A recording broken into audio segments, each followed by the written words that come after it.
صل وسلم على سيدنا محمد وعلى آل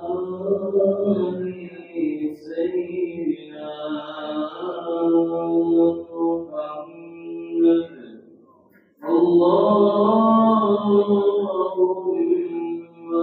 صل وسلم وبارك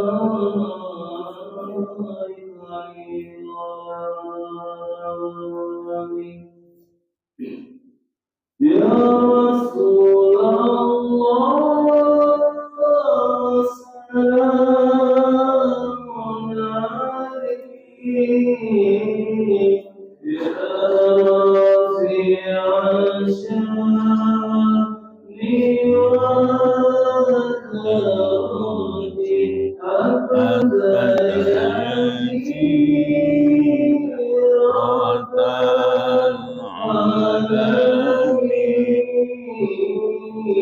يا ويل الجود والكرم يا رسول الله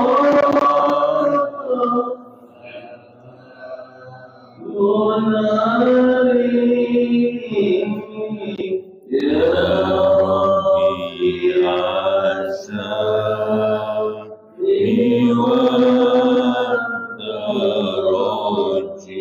أثبت يجيرة العالمين يا ويل الجود والكرم.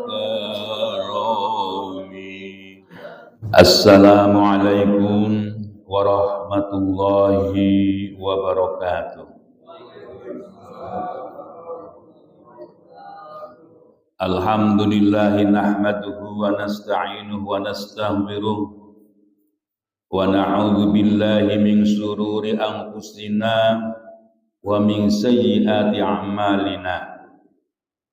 May yahdihillahu fala mudhillalah wa may yudlil fala hadiyalah. Asyhadu an la ilaha illallah wahdahu la syarikalah wa asyhadu anna Muhammadan abduhu wa rasuluh la nabiyya ba'da. Allahumma salli wa sallim ala sayyidina wa maulana Muhammad wa ala alihi wa ashabihi wa man tabi'ahum bi ihsanin ila yaumil qiyamah. Qala Allah Ta'ala fi kitabihil karim, a'udzu billahi minasy syaithanir rajim. Bismillahirrahmanirrahim. Wal 'asri innal insana lafi khusrin illa alladzina amanu wa 'amilus shalihati wa tawassaw bil haqqi wa tawassaw bis sabr. Yang saya hormati Bapak Amri selaku Ketua DKM dan jajarannya. Yang saya hormati Bapak Khatib selaku Imam Tetap dan sebagai tokoh masyarakat, para asatidz yang ada di sini, yang ada di Masjid At-Taubah. Mudah-mudahan Allah senantiasa memberikan cucuran rahmat dan keberkahannya kepada mereka. Tidak lupa hadirin jamaah Masjid At-Taubah, bapak-bapak yang ada di masjid dan bapak ibu yang ada di rumah, yang senantiasa menyimak bacaan ayat-ayat suci Al-Quran di setiap pagi Ahad. Mari kita tanamkan kepada diri kita yang selalu bersyukur dengan apa yang Allah berikan kepada kita. Karena janji Allah itu pasti, la in syakartum la azidannakum wa la in kafartum inna adzabi lasyadid. Salawat dan salam kami haturkan kepada junjungan Nabi Agung Nabi Muhammad sallallahu alaihi wasallam, dengan berharap kita akan memperoleh syafaat darinya, syafaat yang paling agung yaitu dari Nabi Muhammad, dan akan menyelamatkan kita dari api neraka. Hadirin jamaah Masjid At-Taubah yang saya cintai, mari kita teruskan kaji kita, yaitu surah An-Najm. A'udzu billahi minasy syaithanir rajim.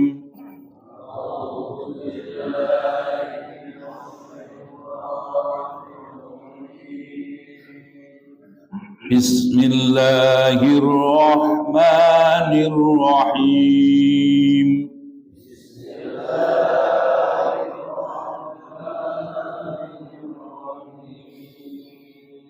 Wan najmi idza hawa.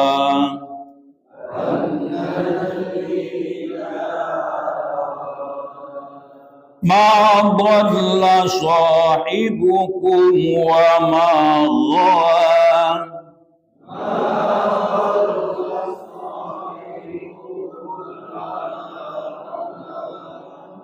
Wa ma yantiqu 'anil hawa.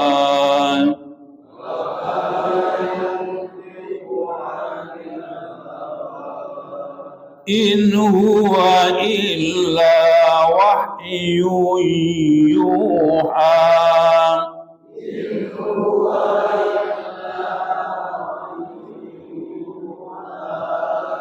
Allamahu syadidul quwa.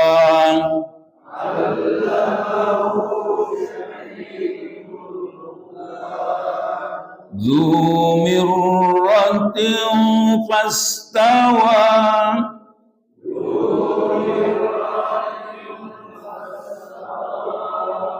Wa huwa bil ufuqil a'la.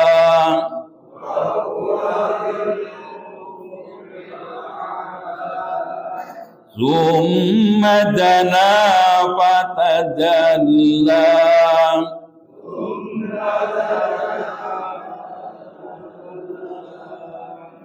Fakana qaba qausaini aw adna.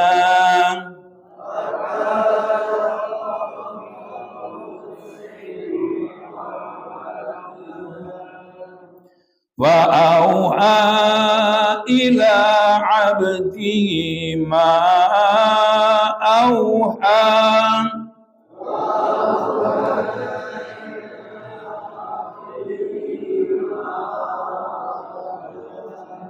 Ma kadzabal fuadu ma ra'a.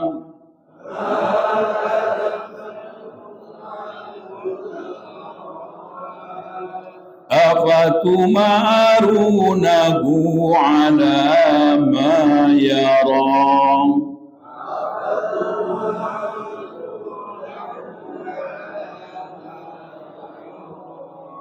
Walaqad ra'ahu nazlatan ukhra.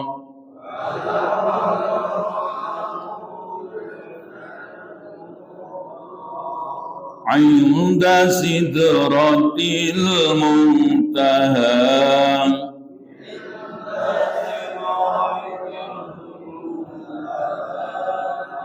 Inda jannatul ma'wa.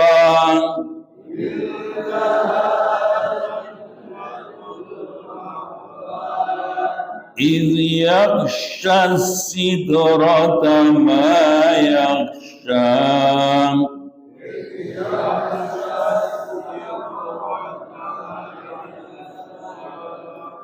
Ma zaghal basar wa ma tagha.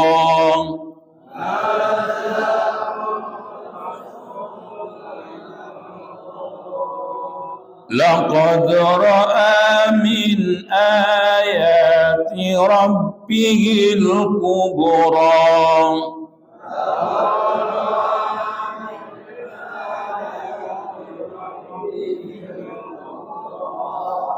Afara'aitumul Lata wal Uzza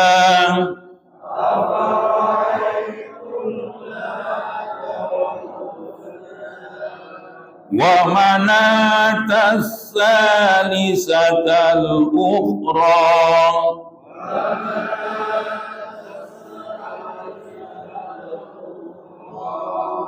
alakumuz zakar wa lahul unsa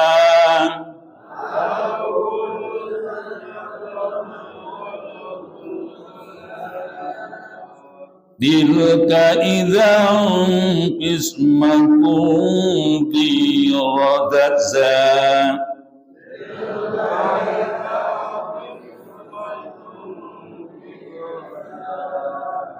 in hiya illa asma'un sammaitumuha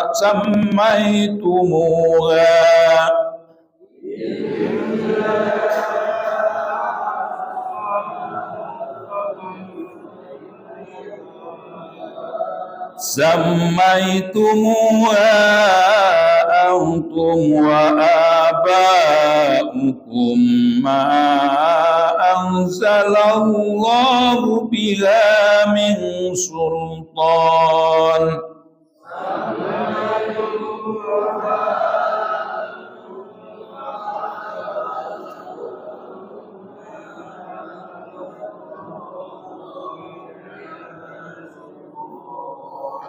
iyattabi'una illa dhanna wa ma tahwal anfus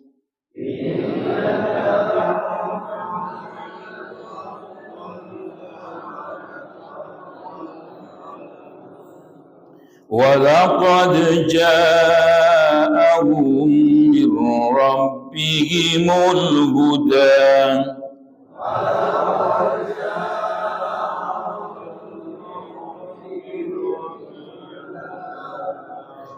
am lil insani ma tamanna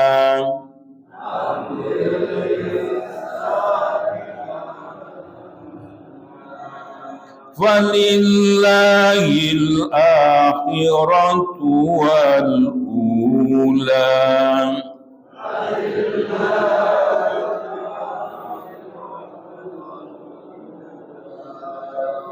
Sadaqallahul azim.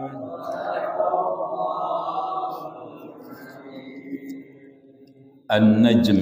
An-Najm itu artinya bintang ya Pak ya, bintang. Jadi surah An-Najm ini surah bintang. Surah ini surah ke-53 dari urutan Al-Fatihah, Al-Baqarah. Nah, sekarang 53.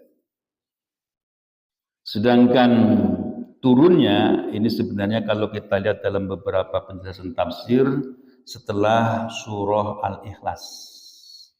Ya, setelah surah Al-Ikhlas. Terus turun surah ini. Kandungannya ini ada beberapa penjelasan. Ada yang berkaitan dengan peristiwa Isra Mi'raj. Jadi ada yang menjelaskan tentang peristiwa Isra Mi'raj. Dan begitu juga menyuruh kepada kita untuk selalu taat kepada Allah dan Rasul-Nya, karena di sini dijelaskan juga bahwa apa yang disabdakan Rasul itu bukan karena hawa nafsu. Yang populer di situ wa ma yantiqu anil hawa in huwa illa wahyu yuha. Jadi ayatnya ini ada 63 dan kategorinya yaitu kategori surah Makkiyah. Jadi surah Makkiyah definisinya turunnya ayat sebelum hijrah.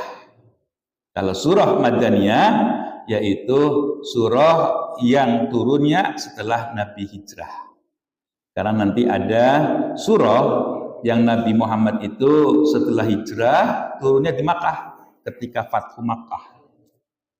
Idza jaa nasrullahi wal fath. Nah, itulah surah yang kategorinya adalah Madaniyah. Kita lihat, kita perincikan, kita coba untuk memahami.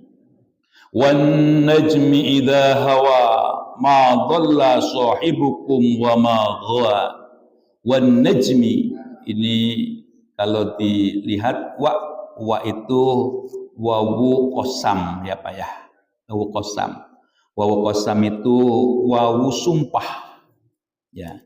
Jadi kalau kita nggak boleh Pak ya, bersumpah kepada selain Allah nggak boleh. Kepada Rasul nggak boleh. Kepada langit nggak boleh. Kepada bumi nggak boleh. Tapi kenapa Allah itu bersumpah kepada ciptaannya? Ini banyak sekali.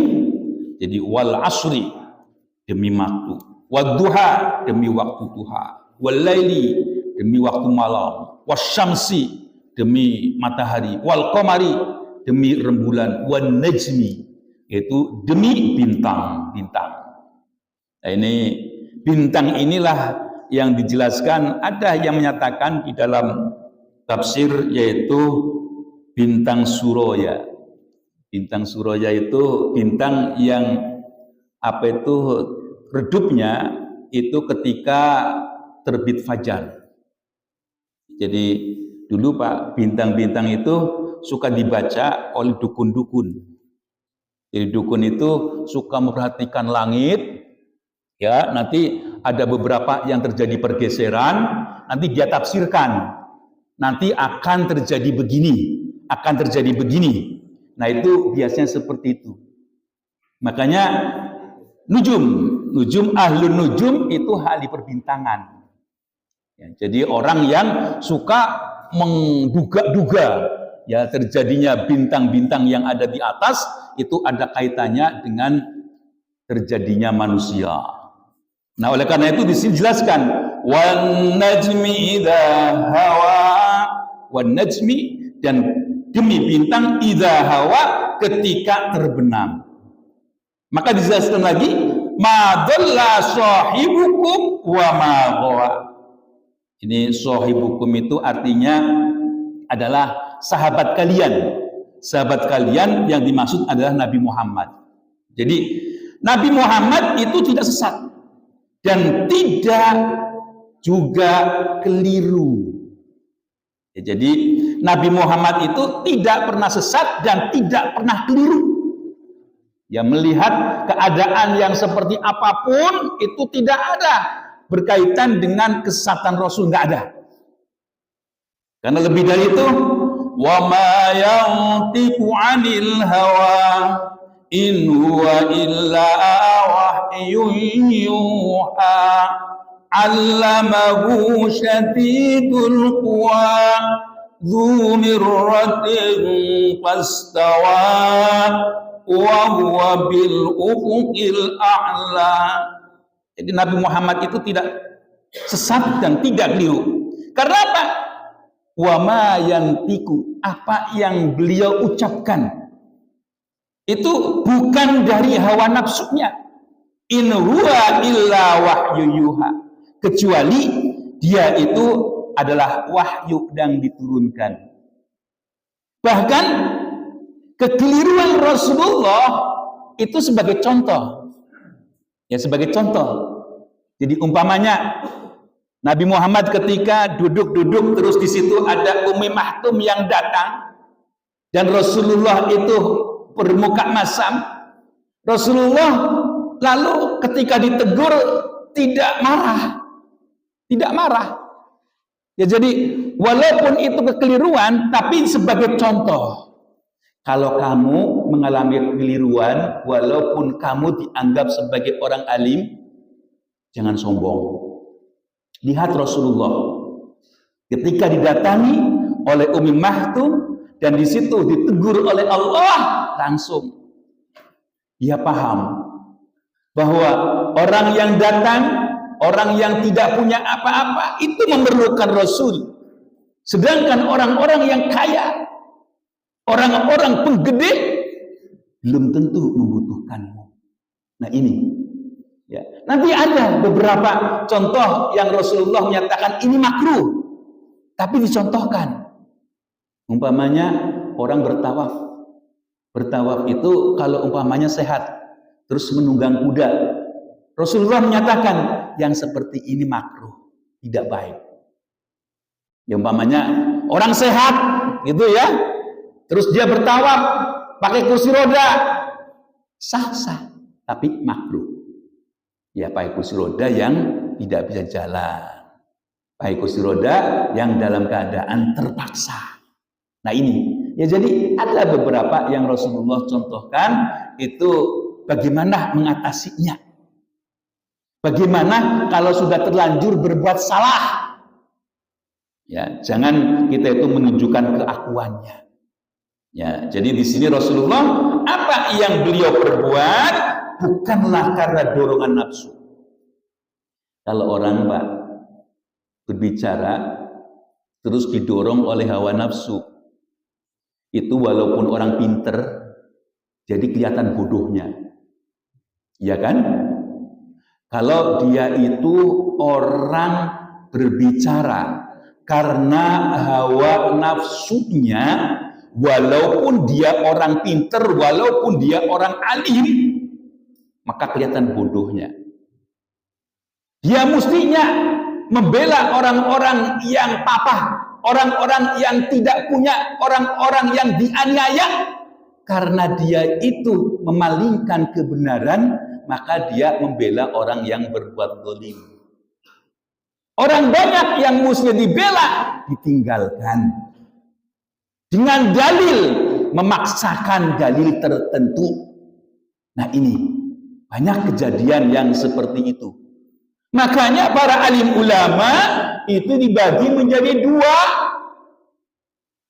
Ada alim warasatul anbiya, ada alim su. Ada orang alim yang memang warisan para wali, para nabi, para rasul, dan ada juga ulama-ulama su, ulama yang buruk, ulama yang tidak baik. Nah itulah yang memalingkan kehendak nafsunya.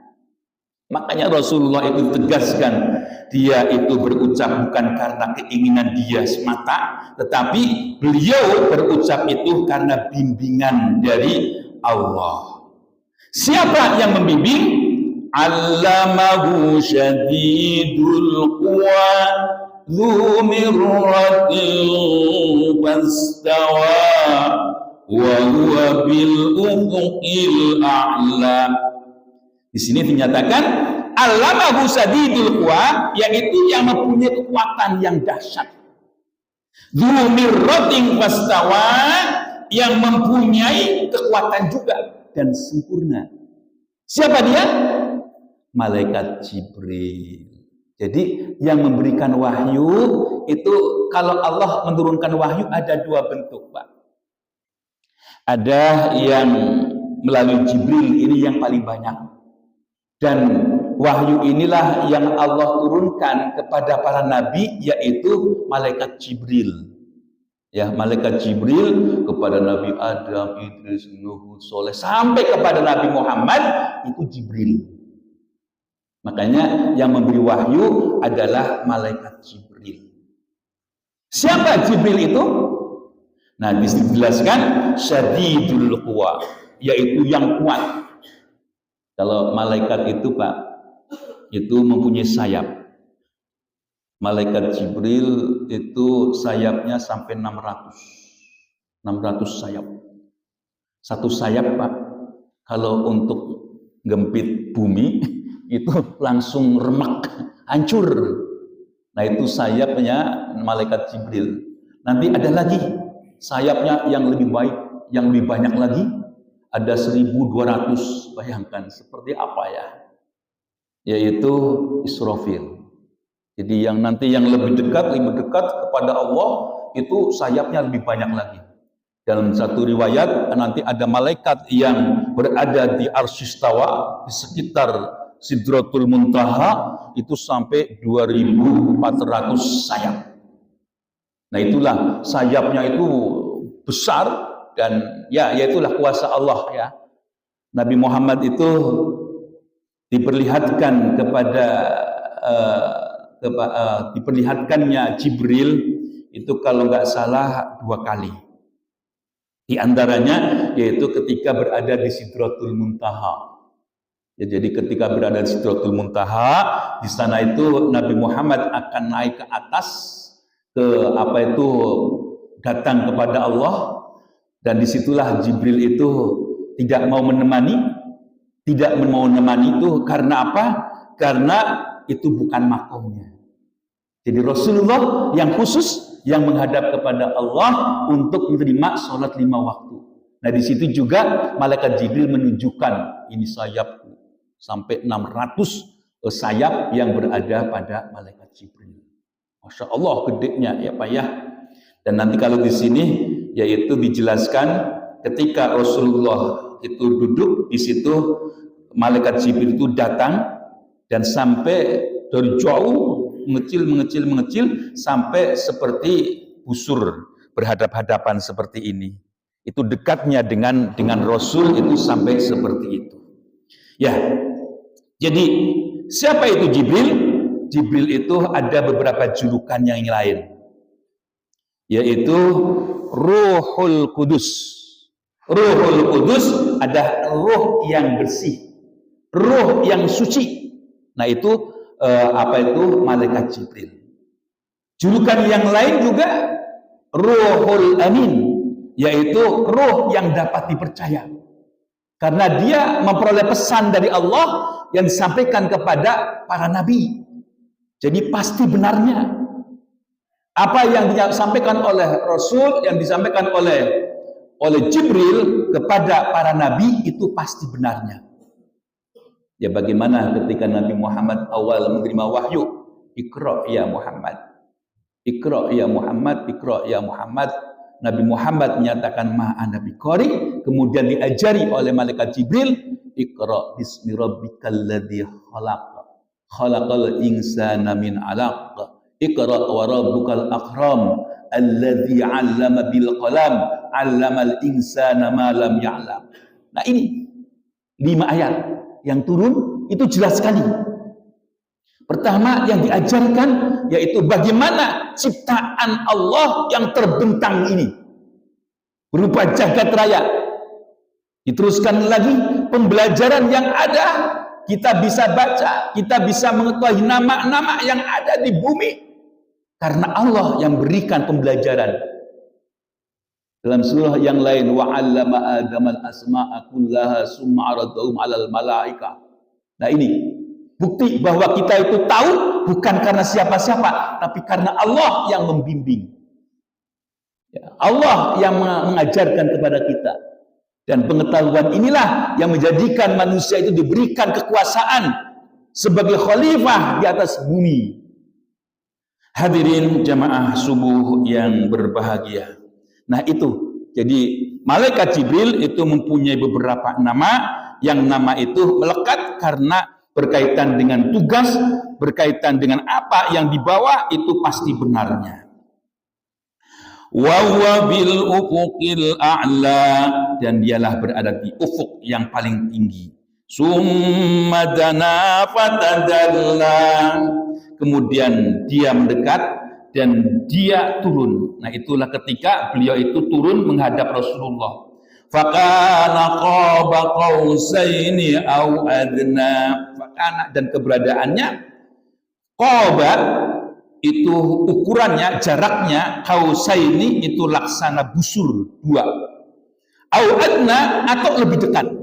Artinya begini, Rasulullah itu benar-benar melihat Jibril, ya, benar-benar melihat Jibril utuh dengan yang sebenarnya. Nah itulah gambaran ketika Rasulullah itu didekati oleh Jibril. Fa'auha ila 'abdihi ma auha. Fa'auha, maka memberikan wahyu ila 'abdihi. Abdihi itu maksudnya adalah Rasulullah. Maka ketika Allah menyebut itu kan dengan abdi, subhanalladzi asra bi 'abdi. Ya, ila 'abdihi, kepada hambanya. Abdun itu siapa sih? Ruhuhu faqat? La. Ya, jadi bukan ruhnya saja, bukan. Jasadnya saja, tidak. Jadi ruhuhu wa jasaduhu. Ya, kita dinyatakan hamba ya ketika seperti ini. Ketika kita hidup, ketika kita bisa bergerak, ketika kita itu dipanggil nengok, nah itu abdun. Jadi wujudnya kelihatan, hidup, nah itu abdun. Kalau sudah mati, mayat. Ya kan? Bukan abdun kalau sudah mati, mayat. Ya, jadi makanya ditegaskan fa'auha ila 'abdihi ma auha. Jadi Allah memberikan wahyu kepada Nabi Muhammad kepada abdun, hamba Allah. Begitu juga malaikat Jibril menyampaikan wahyu kepada abdun. Jadi tidak dengan apa itu, dengan ruhnya saja, tetapi dengan ruh wa jasaduhu. Begitu juga Nabi Muhammad Isra Mi'raj juga demikian, bi abdi, dengan hambanya. Berjalan, benar-benar berjalan. Ya, kalau bi abdi kok kita mempermasalahkan dan yang menjalankan itu Allah, kok kita nggak percaya? Loh, kita diciptakan oleh siapa sih? Dari tiada menjadi ada. Itu mudah untuk urusan Allah. Kenapa? Kalau Allah yang berfirman kita tidak percaya. Allah yang menciptakan, Allah yang merekayasa, Allah segala-galanya qadir, mampu. Maka kita wajib percaya. Gak boleh kita tidak percaya. Ma kadzabal fuadu ma ra'a. Ma kadzabal fuad. Tidaklah dusta hatinya maro'a, apa yang dilihat. Afatumarunahu ala ma yara. Apakah maka kalian membantahnya ala ma yara, atas yang apa yang telah dilihat, apa yang dilihat.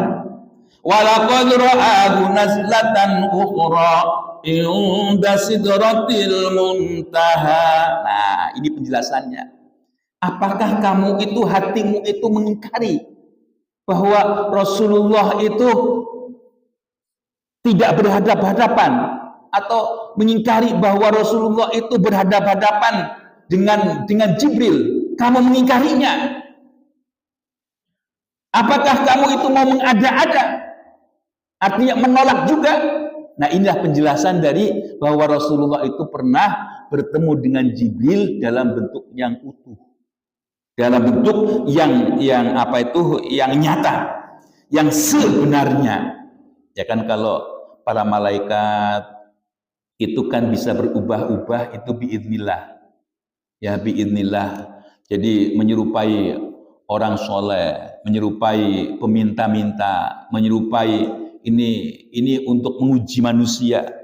Ya, yang kadang-kadang menyerupai orang yang minta-minta.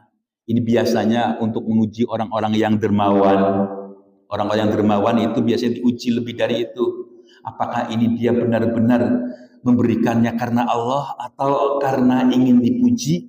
Maka di suatu tempat maka dia pun diuji. Nah, di sini diutuslah malaikat untuk mengujinya.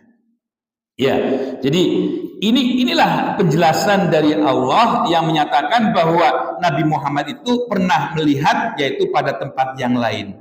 Inda sidratil muntaha, ketika berada di sidratil muntaha. Indaha jannatul ma'wa. Nah, jadi di sidratul muntaha itu ada yang disebut dengan jannatul ma'wa. Nah, itulah juga diperlihatkan. Idh yaghsha sidrata ma yaghsha, yaitu idh yaghsha, ketika meliputi as-sidrah, yaitu berada di sidratul muntaha, ma yaghsha, yang meliputinya. Ini kata-kata ini sangat susah untuk dipahami ya. Jadi di sana itu lagi diliputi oleh berbagai macam kegiatan yang ada. Nah, disitulah juga ditunjukkan yaitu malaikat Jibril. Ma zaghal basar wa ma tagha. Ma zagha, tidaklah berpaling. Siapa yang tidak berpaling? Rasulullah. Al-basaru yaitu penglihatannya, wa ma tagha, dan tidak melampaui. Jadi benar-benar menatap Rasulullah itu benar-benar melihat. Karena begitu besarnya, begitu indahnya, ya Nabi Muhammad itu benar-benar melihatnya. Tidak kejam, ya artinya benar-benar melihatnya. Laqad ra'a min ayati rabbihil kubra. Laqad sungguh ra'a melihat min ayati rabbihi dari ayat Tuhannya al-kubra yang agung. Jadi melihat suatu kuasa Allah yaitu malaikat Jibril yang sayapnya sampai 600 sayap, itu suatu kuasa Allah yang agung. Sesuatu kuasa Allah yang tidak bisa digambarkan oleh dunia nyata, itu sangat susah. Itulah kekuasaan Allah yang agung. Jadi orang yang melihat malaikat itu orang-orang tertentu, ya. Orang-orang tertentu dalam bentuk yang utuh, ya, bentuk yang utuh. Kalau bentuk untuk pengujian bisa jadi orang-orang yang soleh, orang-orang yang ahli ibadah itu juga pernah diuji. Itu pada bentuk yang lain. Kalau bentuk yang utuh itu hanya para nabi, ya, para rasul. Bentuk yang utuh itu hanya para nabi dan rasul. Jadi kalau ada orang menggambarkan malaikat dengan asumsi sendiri, apalagi digambar, itu tidak benar. Itu hanya khayalan dia, ya. Jadi jangan percaya, ya Pak, ya. Jangan percaya kalau ada ini gambar malaikat, jangan percaya. Itu khayalan dia, ya, khayalan dia. Apalagi ada orang yang menggambarkan itu Pak Buruk. Buruk itu badannya yaitu kuda gitu, ya Pak, ya. Terus mukanya perempuan, itu penjahat itu. Itu jangan dibeli yang kayak begitu. Itu pembohongan, penyesatan. Karena menggambarkan, ditafsiri Rasulullah itu jasadnya seperti kuda, nafsunya, terus sukanya kepada perempuan-perempuan cantik. Itu nggak benar. Ya, jadi itulah, jangan kalau ada yang seperti itu bakar aja. Itu tidak mendidik, tidak mengarahkan kepada jalan yang benar. Nah, diteruskan lagi, afara'aitumul lata wal uzza wa manatas salisatal ukhra. Afara'aitumul lata, apakah engkau tidak melihat berhala nih Pak, ya? Lata itu berhala yang berada di sekitar Ka'bah. Wal uzza, ya, dan uzza, wa manata, dan manata, as-salisatal ukhra, yang ketiga dari yang lain. Jadi dulu ketika zaman ketika Nabi Muhammad belum menaklukkan Makkah, ya, jadi Ka'bah itu dikitari oleh berhala-berhala. Ya, berhala-berhala itu dibawa oleh Amr bin Luhai. Ya, Amr bin Luhai. Amr bin Luhai ini sebenarnya orang yang taat, ya, beragama, tetapi dia tersesat ketika beliau itu ke Syam. Ketika ke Syam, dia itu bertanya, ini apa? Oh, ini berhala. Untuk apa? Ya, untuk menyembah. Jadi kalau kamu menyembah harus melalui perantaraan ini.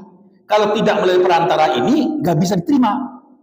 Dan kebetulan Amr bin Luhai itu juga dermawan, maka karena kedermawanannya diikuti, ya, diikuti. Nah, inilah orang-orang soleh, orang-orang yang baik itu juga perilakunya harus dijaga, ya, harus dijaga. Kalau kekeliruan malah menjadi panutan, ini yang repot. Ya, alakumul dzakaru walahul unsa.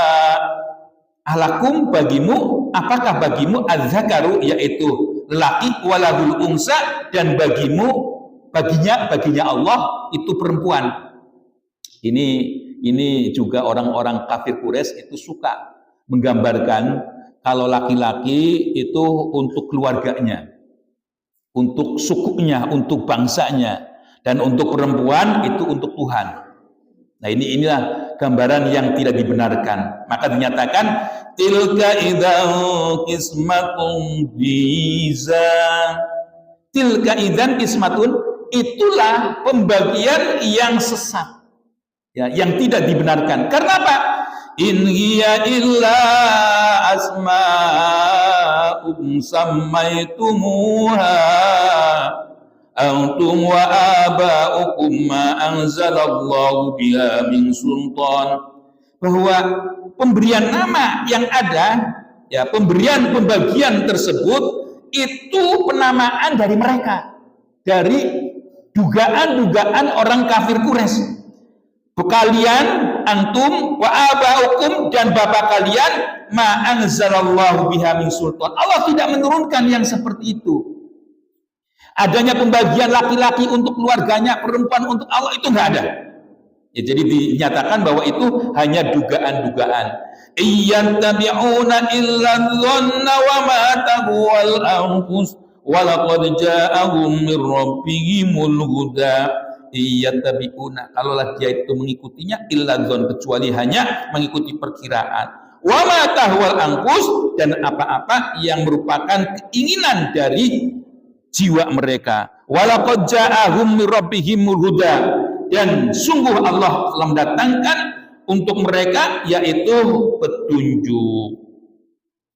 Amlil insani ma tamanna, atau bagi manusia yang seperti itu hanyalah dugaannya saja.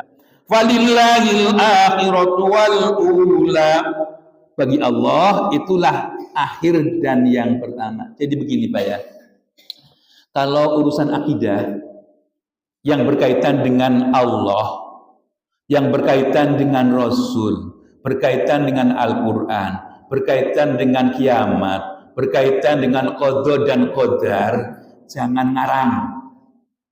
Jangan pakai dugaan-dugaan. Kalau pakai dugaan-dugaan itu menyesatkan. Ya, jadi terutama yang gaib-gaib gitu ya Pak ya.